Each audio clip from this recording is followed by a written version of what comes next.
నిన్న జన్మలో బయటికి తీసుకెళ్తే నా చెవిలో ఏలే చంపేవే. అంత మాట అనకండి.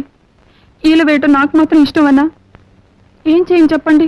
ఎక్కువ సంతోషం కానీ బాధ కానీ కలిగినప్పుడు వేళ్ళు వాటంతటా అవే దగ్గర అవుతాయి, నోటి దగ్గరికి వెళ్ళిపోతాయి. లోపల నుంచి గాలి వస్తుంది, బయటికి శబ్దం వస్తుంది.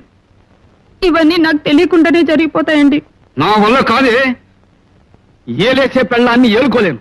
ఇవాళ రేపో వకీల్ గారిని కలిసి నీకు విడాకులు ఇచ్చేస్తాను. అంటే ఏంటండి? కోర్టు వారు నీకు నాకు ఇక ఏ సంబంధం లేదని కాగితం ఇస్తారు. అది